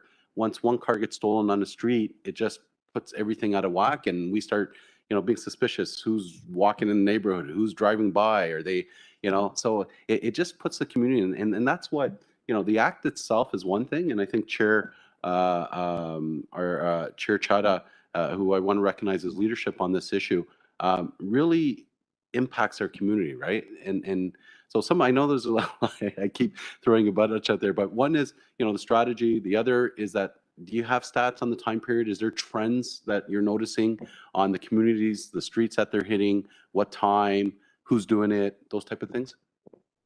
I can certainly comment on the time of day. We've seen anywhere between 12 and 5 a.m. as the most specific times that they're doing these. As far as the locations, it's completely random. The type of vehicles we're talking about are all generally higher end, newer vehicles. So that, we have a lot of theft strategies we've put in place that we've put out to the community, trying to educate them on it. One being, if you have 2 vehicles and one is a lesser vehicle than the other, park that behind it. Park your vehicle up tight against your garage door. Make sure you have well-lit areas. Make sure you keep your key away from the front door. Put it in a Faraday bag, which is a bag that would block that radio signal that comes from your key fob. At the very least, wrap it in tinfoil. I know it seems like a very simplistic way of doing something, but it helps. We talk about the use of an aftermarket security system, something simple as a steering wheel lock, or a club, they call it. Now, it can be defeated, but again, it's just one extra step, one extra security measure that stops them from looking at it and thinking, well, I'll just go down the road and try one that doesn't have that. Just anything you can do to help, put yourself not in that light. Yeah, and my last question, it's interesting, I find, and I'm very proud of this, that, PRP have really taken a leadership on this. I've seen, Fifth Estate, documentaries, and I see that we're outspoken, and it's interesting, I guess, and not talking about carjacking, but I know Mayor Tory was expressing some frustration around the increase of carjacking and all that. But I was amazed to hear yesterday, and not putting an MP on the spot, that some of the MPPs weren't understanding sort of their role when it comes to inspection, and they seem anecdotally, and again, I'm not suggesting that they're speaking officially, that our system was very similar to the American system in terms of border inspection and controls. And I remember from the previous discussion we had that they seem to be a lot more restrictive and a lot more in comparison to the Canadian borders. So it's starting to get traction, but I was amazed to not hear or not, get some of the other levels of government. In speaking with the other police forces, so I guess you're connected, can you speak about the relationship with RCMP and all this, or border control? Do they CBSA mainly. CBSA. Do they understand the sort of the severity and how this is going on? And why I mentioned RCMP is the connections with the organized crime aspect. Like, have other forces started, Yes, certainly. This isn't a new phenomenon. We've seen this increase in probably the last 5 years. The RCMP have been very proactive in this. We haven't worked directly with them in a lot of aspects. Federally, we generally deal with the Canadian Border Services Agency. Now, they have, as everybody does, have manpower restrictions. So it's difficult when you've got a lot of sea canisters going out to inspect all of them. We've began to do other investigations with some of our JFO partners, with York Regional Police and Durham and Equite, and with CBSA to do random inspections at the rail yards. CN and CP police are involved in this. They have different powers at their respective areas because it's a private facility. So it allows us to get into canisters that are destined for those locations that we know are importing stolen vehicles. It's been successful. We're continuing to do that. So we are getting that collaboration with a lot of our partner agencies, and the RCMP are certainly live to it. There is some issues with vehicles going over to Nigeria, and they're selling them online on a Nigerian Kijiji. That's been seen. That was demonstrated on the Fifth Estate. So without getting into too many police investigations. There are those type of things going on. So everybody is very woke with what's going on with the theft of autos in Canada. Thank you. Thank you very much, Deputy Mayor Medeiros, for sharing some mutual concerns and for your advocacy on behalf of people of Brampton and obviously this wonderful board. Mr. Attia, you're next, please. Thank you for the presentation. You made reference to areas of high risk. Can you elaborate more on how do residents know if they live in an area of high risk? So area of high risk, as I'd mentioned before, areas there you see a lot more. When we're talking about high risk, we're talking about areas where it's a little more affluent. The Range Rover is a vehicle that goes anywhere from $100,000 to $185,000. Those type of vehicles are very, very desirable right now on the black market and overseas and for criminality. So our crime analysts within the divisions have had a look at the trends to see where these vehicles are being taken, or the Honda CR-V or the Toyota Highlander as well. In those areas, when they're identified, our officers will go out and put these door hangers on the doors or answer questions to these people. It's also been mentioned in our town hall meetings about these areas as well. Sorry, just to follow up, I think we have Peel Police, we have this website you can go to and you can see all the various incidents in your area, right? A map, yeah, and you can filter on different types. And I'm not aware of it, but I'm sure. Yeah, my wife showed it to me once, to be honest. I believe that Deputy O'Doherty can just quickly top that up. Yes, just a couple meetings ago, we presented and we will be augmenting the public safety data portal that is available to all members of our community that relates to crimes and certainly auto thefts. In the context that we're talking about them today is one of the crime indices that are available and focuses on the geographic region and then also paints a picture of what we call hotspotting, which is areas likely where crime has occurred in the past. And it's available right now and it's being augmented actually over the summer to include a little bit more detail as per the board's comments from a couple meetings ago. Thank you, Deputy. Ms. Coley? First of all, I want to thank you for this update. I know the last time you had come, and I think there's a lot more that's here now on this update. So thank you for that.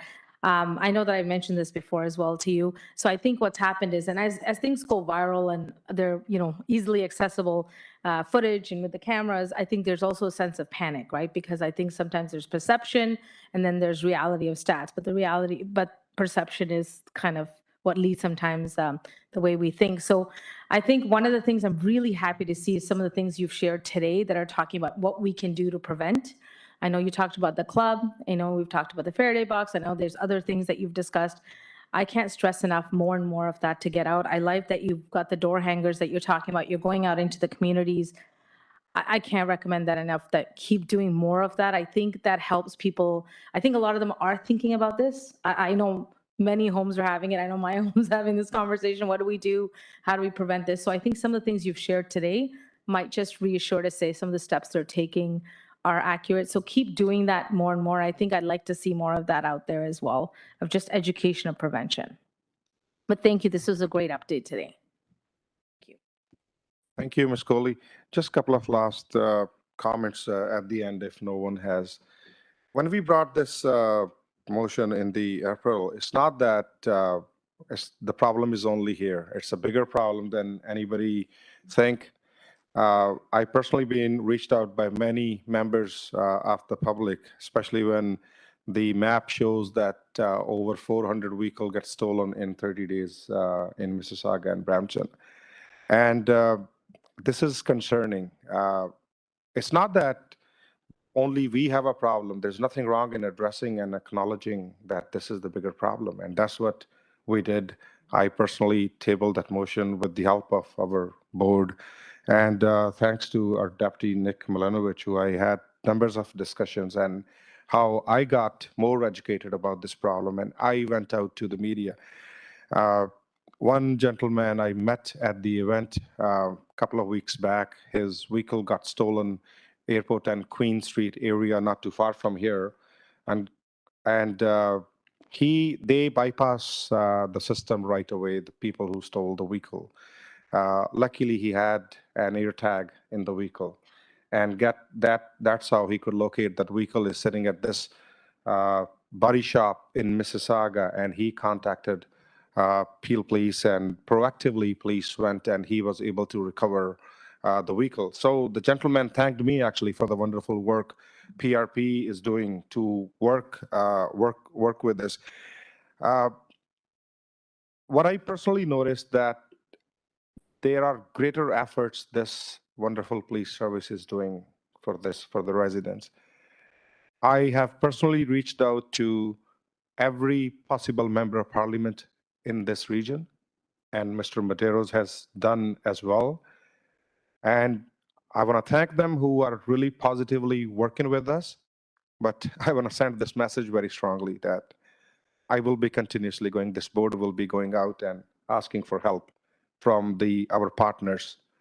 And this is the time, if they want to come and work with us, we have requested, I have personally signed letters. Those letters will be going out to this entire region council as well. As much as the efforts Peel Police is doing into this, and I hope after we put forward with this motion and this detailed report, the general public understands that it's not just a vehicle getting stolen and then they can just blame the simply police, that police is not doing enough. That's not the case here. It's about time where the politicians need to acknowledge this, and this is our commitment as this board that we are there to work with them. I want to thank all those member of parliaments, MPPs who reached out, and Mr. Shafkat Ali, especially, who was here. He had to go. He was the one who was present here. That's just the general message to the public that we will be doing at our every possible solution. Just a comment, and maybe if Deputy Milanovic, if you can, the role of CBSA, what I heard and the people, and I read that, again, I want to thank all those wonderful CBSA officers for their service, but it's about resources and tools they have in their capacity. I learned that only 3% of the containers being inspected leaving the country. Somebody need to put the end where the demand is. No matter in COVID, whatever we are discussing about any parts or any vehicle or any other, whether that's the lumber or if there's a shortage, that's why the price goes up. So this is all about demand and supply. So is that a fair comment that that's one of the reasons that because majority of the vehicle are going out of the country, as this is not a hidden secret, it's reported on the media, mainstream media, big time. So thank you. Yes, that is the truth. That you are not seeing a lot of vehicles going across the border by land. A lot of them are going out the ports through cargo containers, whether it be the Port of Montreal or the Port of Halifax. And we do work closely with our friends at CBSA. They've been if we are able to identify containers, they are the first people to pull them. So there's no lack of support from them. They are dealing with resources issues as well. They don't have enough officers to be doing this at the ports. And it's an issue across the board. So any sort of help that we can get that way would be appreciated. Yes. Thank you. Any other comment or question, Mr. Attia? Please. Just really curious. My vehicle, and I think many, have these auto theft stickers and are apparently parts are coded. Does that help in this, or is it just? Absolutely not.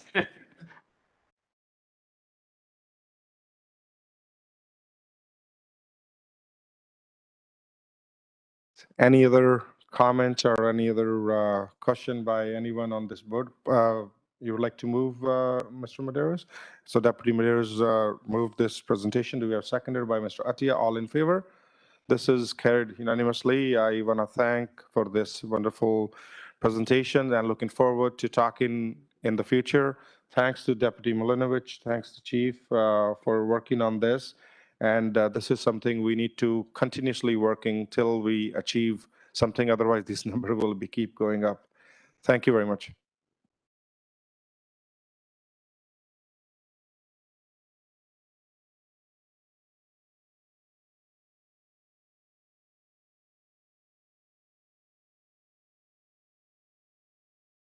Pardon me, Mr. Chair. I stuck around because I wanted to make sure this was given to Vice Chair Atia. And I have also sent electronic copy for everybody present here to review and the board members. So I just wanted to make sure it was in somebody's hands before I left. Can I Sure. provide this to Our the staff can receive this from you and they can accept and they will be providing this to the board. Thank you for your time. Thank you. I appreciate it. Thank you. So we will now move on to the new business consent motion in accordance with the board's procedure policy. We will now move into the consent motion.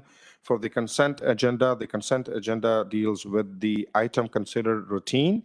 Item 4 to 6 were received and reviewed by the board's Finance, Audit, Risk Committee and forwarded to the board's information. Any member wish to remove any item for the consent? Hearing none. Can I have a motion to approve items 4 to 7 by Mr. Atia, second by Mr. Medeiros? All in favor? This is carried unanimously. We will now move into the new business, item number 8, 2021 Equal Opportunity Report. Chief, would you like to speak to this report? So Deputy DePatt will be speaking to it. Good morning, Board, and through the chair, thanks for this opportunity. The Equal Opportunity Report that is in front of you today is specifically on our recruitment efforts, both for civilian and sworn for 2021.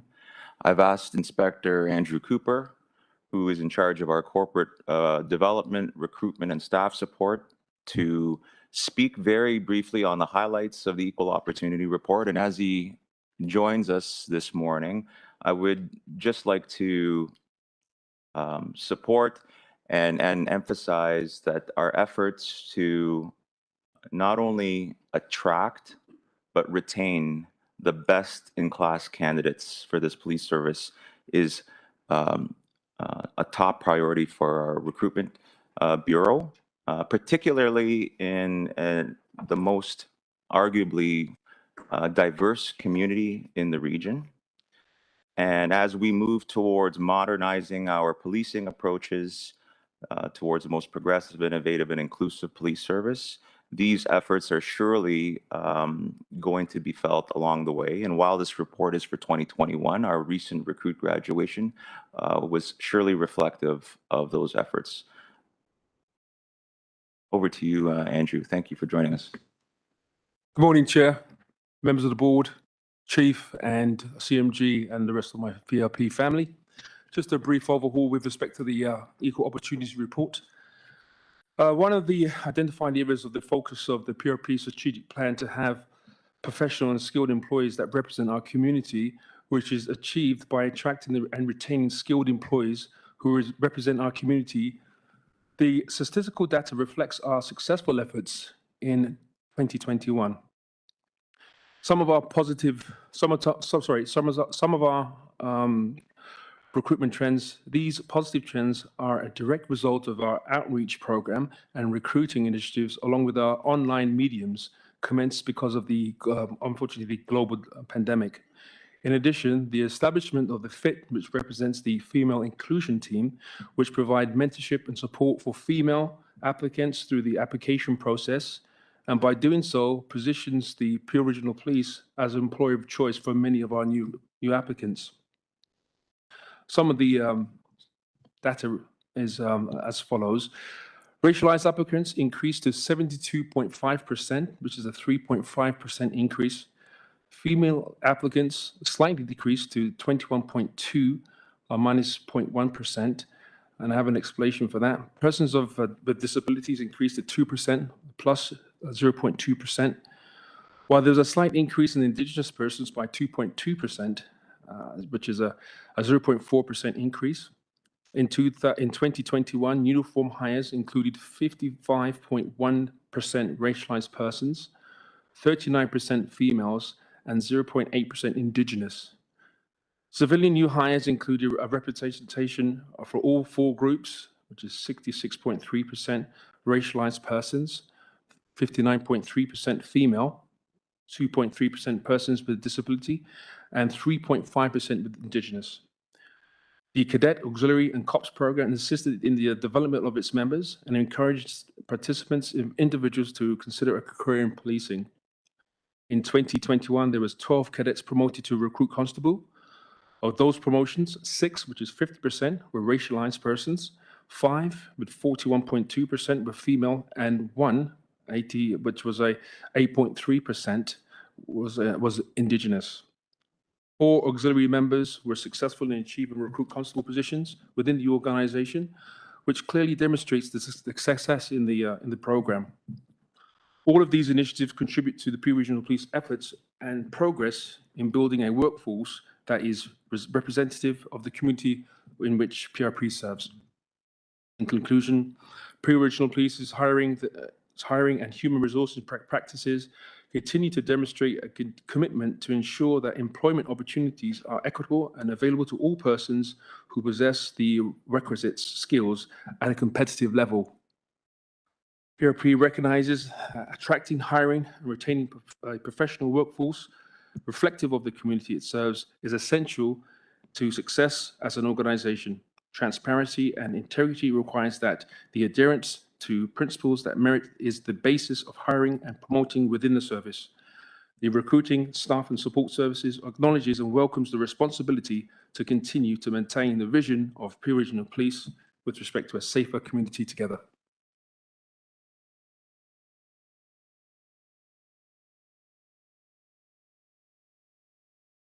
Thank you, Andrew. And subject to any questions that you may want to pose to Andrew, I can answer any questions you may have as well. I should actually add, because I think it's important to note that we know other services, particularly in the Greater Toronto Area, are struggling with attracting candidates, yet we're still seeing significant interest in our organization. And that's attributed to the work that Andrew Cooper is doing in his area. They're also working very, very closely with other units within the service through Deputy Andrews' area, through the Divisional Mobilization Unit, in a lot of the recruitment and outreach efforts. Well, thank you. I think Member Coley has a question or comment to make. Yeah, I am. Excellent report. And I will say that I was at the new recruit ceremony. It was my first one to attend. What really stood back at me is, one was that they were coming in already so experienced and well-rounded individuals coming in who've done a lot of work in the community already. And the second part that I loved was to see so many women up there. It was such a nice thing to see. It was and a very diverse background.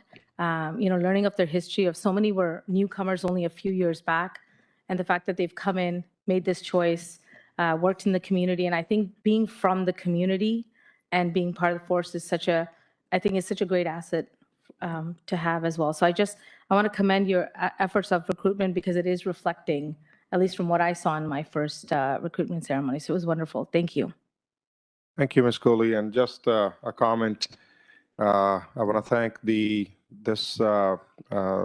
to you and the department, because on Mother's Day, there was an information session was put out to talk to the females in the South Asian community. I noticed that, and that was really good initiative where the young aspiring females can get more information about how to become a police officer. And second, I want to congratulate, I don't know who should I congratulate, to you, I guess, not Deputy Andrews, for that soccer match where the Peel Police beat Save-Max team for 7-5. That was the inaugural match on the weekend I witnessed, and you were leading your team by not playing inside though, but guiding them from outside. Yeah, it was a wonderful match, and I consider ourselves the champions.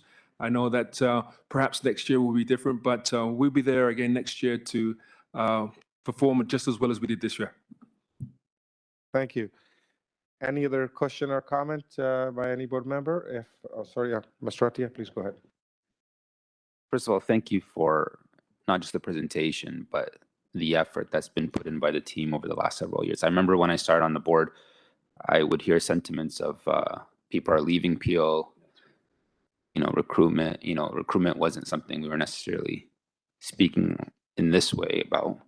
And now, 4 years later, it's something we're proud of. And we see it live. We see it with every graduation. And so, whatever we're doing, it's the right thing, and let's continue to do that. So thank you. Thank you. Very well said, Vice Chair Atia. This is really good positiveness. We see, thanks to the CMG and the department, and I see President Foley and Trevor is here as well from PRPA. That's amazing. This is really good, positive note. Deputy Mayor Medeiros, please. Yeah, and certainly I want to echo those comments and just looking at it from a different perspective, notwithstanding the importance of having officers reflect the community they serve, but there is a business case, because the business case is certainly when you have folks who belong to these communities, know these communities well, you address it in a, you have more of that opportunity to work with them and address some of these issues, which ultimately has an impact on the type of policing we put out there, not having, to reduce crime and improve safety, improve better relationships. So, at the heart of this, and I always like to, because I know at the city of Brampton, we also talk about that, it's the importance of it, but there's a strong business rationale.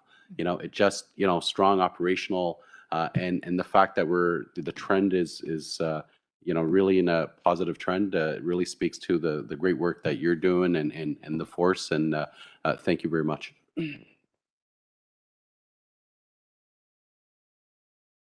Sure. Sorry, I just really, one more reflection. Recently also I attended the auxiliary graduation, and there was a gentleman, whoever was there, if you remember, one gentleman, I don't know what you call it when you know how the protocol of how you, but he almost broke the stage when he stomped with his foot. I don't know what the right term is, but just to remember that this individual came up to me later, and he was someone who came to Canada recently, a Syrian refugee who escaped war, came to Canada and went through a struggle and a journey to get here, and then went through another journey to become part of the family here at Peel Police, and is very proud. And I think that's a story, it's worth reflecting on, because, not only is he someone who has found a safe space and is proud of this moment, our recruitment team and Peel Police has created an environment to welcome individuals like those as a opportunity, because where that individual comes from, policing is not a place of opportunity. It represents something very different than what we have here. And so it's a proud moment. It was a proud moment for me, and I think it's a proud moment for Peel Police. Yes, I do recall that individual, and yes, his story was indeed quite remarkable. I was part of his hiring board, so I had an opportunity to actually hear firsthand in terms of some of his experiences.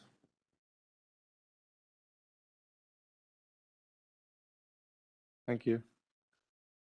Just to top up, Vice Chair Tia, that individual, that auxiliary officer, I think Adrian and I and the team here have seen him every day this week volunteering at an event. He has literally been at every possible opportunity, and then he's gone and worked a night shift on top of it. It's speaking about his commitment and his interest, so we're quite appreciative too of him. Thank you, Chief.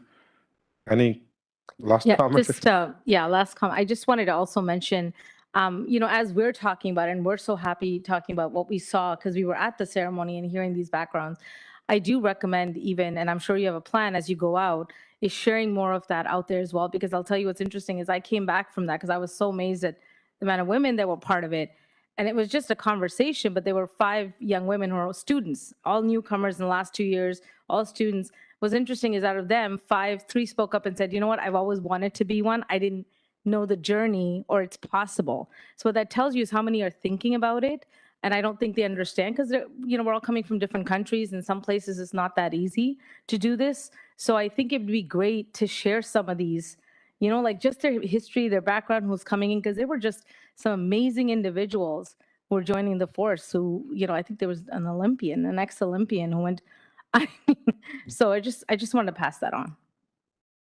Thank you. With that, I would like to require a mover and seconder, moved by Vice Chair Atia, seconded by Deputy Mayor Medeiros. All in favor? This is carried unanimously. The next item we have is item number 9, 2021 Persons at Risk Annual Report. Chief, would you like to speak on this report? Very quickly, I'll hand it over to Nick. As you know, this report surrounds our commitment to vulnerable populations in our community. And Nick, I don't know if you want to highlight. I think just to highlight, it's not a mandated legislative report. We just feel it's important to make sure that our community and the board, of course, are aware of it. Thank you, Chief, and through the chair. At a high level, I'll run through the report very quickly, but if there's any questions, I'm happy to answer them too. What I'd like to do is just point out a few trends. As the report indicates, this is the annual persons at risk report. That's congruent to our conversation and our investment in really priority populations. As a police service, we recognize that our communities as healthy as our most vulnerable. So we really do try to invest in these areas. This report is really a collaboration between my side or my oversight and Deputy Andrews, but it is an overview of child abuse and neglect cases, elder and vulnerable adult abuse, our family and intimate partner violence team, a youth crime report, and internet child exploitation. Some of the highlights that I think you will have noticed in the report are child abuse and neglect. Generally speaking, we've seen an increase in those cases. Depending on which offense, if it's neglect, sexual offenses, those types of things, they're investigated by our special victims unit. And the obvious question becomes why. If I could defer your attention back to 2019, you'll see the numbers in 2019 are actually higher than in 2021. So, and I don't want to point out the obvious, but, the pandemic and lockdowns in schools resulted in reduced reporting, fewer people, more isolation, fewer opportunities for offenders. And that's really where we assign some of that. And then, very similarly, we've seen increases in internet child exploitation. Continues to be an issue for us, but what I would like to point out is we added an additional investigator there. So now we have a team of 9 that are investigating those offenses because, again, it's a priority for our service. We want to make sure that we do everything we can to protect our young people and hold people accountable that target them. And then the other thing that you heard from the last meeting, family and intimate partner violence. The big trend for us there is in April 2021, we introduced our intimate partner violence unit. Since that time, we've seen an exponential increase in the number of strangulation cases. We do not believe that's new. We believe that's a direct result of the additional training and the additional investment to uncover those offenses that, as a service, we have devoted to that area. Very, very important to recognize because that offense itself carries high levels of lethality. So we want to identify those offenses earlier and we want to get involved as a police service earlier. And then the other thing that's important to point out is last year we had one incident of intimate partner violence homicide. And you've heard me say this before, one is too many. But that one, or 2021, represents a 5-year low. And I don't think anybody in our service will assume responsibility for that. Again, I think that's a credit to the collective effort of our entire community, our regional community safety and well-being plan, the discussion from our service partners, and everybody that's contributed to that as an issue and something that we want to do. And with that, I'll maybe pass it over to Mark if you'd like to highlight anything from the youth crime report or the elder report. Just a couple of points for the board. On the elder abuse side, there's a disconcerting trend that you may have picked up from the report on one of the graphs there, that there's an increase year over year from 2019 to 2020 and a corresponding decrease in 21. That was as a result of a process change in reporting, not as a result of an actual increase in cases. It was more of a reporting change that in the way we reported elder abuse that caused that change midway through 2019, and therefore was reflected in 2019 an increase in 2020 for the whole year, and then a corresponding decrease in 2021. Youth crime continues a downward trend overall. Much of that can be attributed to a change in drug laws, which has a corresponding effect on crime that's being reported. Subject to questions.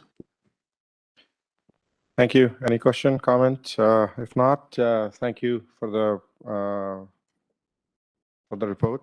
May I have a mover and a seconder? Moved by Ms. Coley, seconded by Vice Chair Attia. All in favor? This is carried unanimously. The next item is item number 10, 2021 Annual Hate Motivated Crime Report. Chief, would you or someone from your team like to speak on this report? Chair, I've asked Acting Inspector Ishmael and Acting Inspector Gray to speak to the report. Inspector Ishmael was the lead and doesn't need any introduction. He's a international subject matter expert and was responsible for the unit for half of the year. And Inspector Gray took carriage of the unit from him halfway through the year. I had intended to speak to some of the highlights, but I think I'll defer to Sue and Ish to speak to the entire report at a very high level. Thank you, Deputy. Good morning again. This report explores the incidence of hate crime in Peel Region and the impact hate-motivated crimes have on our community and the communities targeted by these crimes.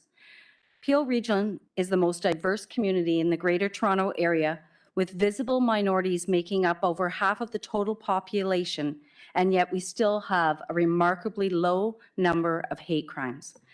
When compared to other forms of criminal victimization, the proportion of hate-motivated crimes reported to Peel Police is low and represents only 0.3% of the total crimes reported in our region. Violent crimes increased by 2% in the region of Peel, but is still significantly lower than the reported national statistics in 2020, which reported a 32% increase. The information contained in this report is based on reported occurrences, but we also have to acknowledge that there are so many unreported incidents. There are a number of factors that operate on their own or in combination to shape a person's decision not to report hate crime to the police. Given these considerations, and in order to reduce victim reluctance to report, our Diversity, Equity, and Inclusion Bureau undertakes proactive outreach programs to build relationships and trust into our diverse community.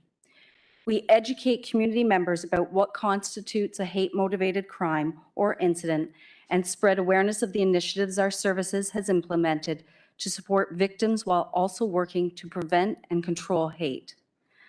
As noted in Chart 1, hate-motivated crimes increased by 19% from 2019 to 2021. This may seem like a lot, but we should be happy to see this increase because it means we are having an effect on our community. Some of this incline is directly related to the efforts of Peel Regional Police proactively addressing hate-motivated crimes. We are educating our community on the importance of reporting hate crimes so they are recorded and we can establish trend data. From the results, we can create awareness, and awareness offers support to our community. Every report paints a picture of what is really going on in our community, showing patterns of behavior against certain groups or by particular individuals. The more we know, the better we can educate, inform, and protect everyone in our community. In Chart 2, you will notice that mischief remains the highest reported incident type in 2021. This increase was due to a number of reported acts of graffiti directed towards the Jewish community. It was determined that several of these incidences were the responsibility of one perpetrator who committed a series of mischiefs over a 9-month span. When reviewing the hate crimes by type of motivation, an increase in the number of religious incidences was observed. Peel Regional Police has dedicated multiple resources to educating our places of worship, creating connections and establishing relationships within our community, and leveraging these relationships to help mitigate fear when necessary. This is a commitment that we have year-round, not just when a situation arises. Hate-motivated crimes impact our community members in several negative ways. Given that public and personal safety is a crucial aspect of our service delivery, appropriate follow-ups and the provision of support services are offered to affected community members through our reassurance program. In response to any hate-motivated crime, our Diversity, Equity, and Inclusion Bureau, or designate, ensures that they follow up with the victim or complainant in a timely manner. In addition to our reassurance protocol, we have supported several religious institutions across our community by offering information about provincial funding, crime prevention through environmental design, or CEPTED, crime prevention strategies, and PrEP, our Peel Region Emergency Program. This information have been presented to the community in person from our Diversity, Equity, and Inclusion Bureau, our Divisional Mobilization Bureau, uniform officers, road safety services, and crime prevention. Our Interfaith Council have also been instrumental in sharing this information quickly to the religious community. We are pleased to announce that several places of worship have already registered or participated in these programs. Hate is an attack on communities' health. There is no place in our community for hate. Peel Regional Police is committed to supporting individuals and communities that are victimized by hate while holding the perpetrators accountable for their actions. Our aim is to create a safe space for discussion and collaboration between Peel Police and our community to implement a community-based approach to addressing hate-motivated crimes in the region of Peel.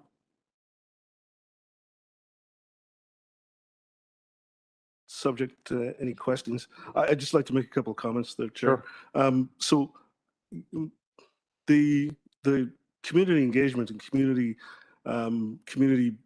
building relationships throughout our community is a theme that you will hear through all of our presentations and all of our reports. You know, whether it's in the recruiting sphere, the hate crime prevention sphere, the youth engagement sphere, we are building relationships across the board in our community, and that's critical to our success in every aspect of the work we're doing. In particular, you know, I wanted to reference the reassurance program. You know, we understand that, you know, when incidents occur locally, they're very impactful, but there's also a impact from incidents nationally or internationally, and we have implemented the reassurance program regardless of where the incident is. This community is impacted by events across globally, and we have to be able to respond and be able to reassure our community wherever that reassurance is needed. Thank you. I'm conscious of time. I just wanted to highlight the fact that recently at the Ontario Association Chiefs of Police annual conference, the work of the team here at Peel as it pertains to, you know, hate crime or response to community strengthening, it was highlighted as one of the best practices internationally. So I think it's something for us to take stock on. There's always room to do better, but I want to thank the team for keeping us at that place. Thank you. Thank you, Chief. Thank you for the report. If there's any question from any board member, you're more than welcome. If not, looking for a mover and seconder to receive the report. Moved by Deputy Mayor Madero, seconded by Ms. Coley. All in favor? This is carried unanimously. Thank you very much. Now we have the next item, number 11, which is 2022 VCOM annual report. Chief, would you or someone from your team would like to speak on this report? Thank you, Chair. And through the Chair, this is the report I think everybody came to get updated on today, no doubt. VCOM simply stands for Voice Communication Group, and it is essentially the group that is monitored and accountable for radio communications within our region. It is basically governed by the public safety agencies along with the Regional Works Department. The reason it comes before you is that it is the single most critical piece and tool our members in public safety use to respond to the public and ensure the safety of both our members and our community. We have about 5,500 users. It is funded 65% by the region, and it is generally upkept and maintained by the Peel Regional Police. Although it is called Voice Communication Group, it is essentially the group that is now responsible for the build and infrastructure of our public safety data communications network, which the Chief has earlier indicated won an international prestigious award for government collaboration. All in all things to say, it is running in good order and continues to run in good order. Finances are completely up to date, and we ask that you receive this report to forward it on to Regional Council and, of course, the Regional File Coordinator. Subject to any questions. Thank you, Deputy Oduwadi. Remember any question, comment, concern at this point? If not, then looking for a motion to receive this report by Ms. Coley, seconded by Mr. Atia. All in favor? This is carried unanimously. The next and the last item we have is item number 12, body-worn camera and digital evidence management system. Status report. Deputy Oduwadi, please proceed. Thank you. And through the chair, the body-worn camera project continues. It is, you'll see on the project update, it has a 93% completion indication. The 7% is essentially continuous improvement and the collaboration on the data governance. What I do want to highlight, especially in light of today's deputations, is that the continuous improvement lens on specifically the issues around privacy recording and specifically also around the issues of retention are continually being monitored, and we accept on a day-to-day basis through our website, of course, feedback from the community. Last, I want to mention that our members are very vocal about the body-worn camera. It is going over very well. We continue to get excellent feedback and advice on how to continuously improve. And also with the formation of our new Anti-Racism Advisory Committee, it will be no doubt a topic of discussion for further collaboration. Subject to any questions, I wanted to ensure that we address those issues. Thank you, Deputy. Vice Chair, you have a question? Please go ahead. Just more for the board. Like, I think now that a significant period has passed, over a year, I think, since we started the project, right?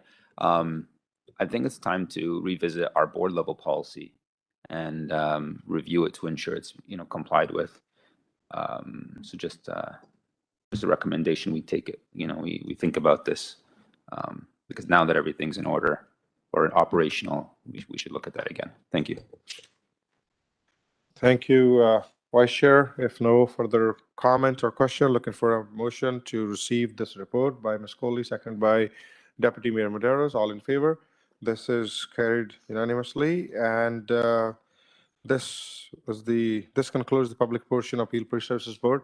Just on a quick note, as during this meeting we learned that there's a new ministry got sworn in at the province. On the behalf of board, we want to thank outgoing Solicitor General Sylvia Jones for her wonderful work and working with this board and many other boards.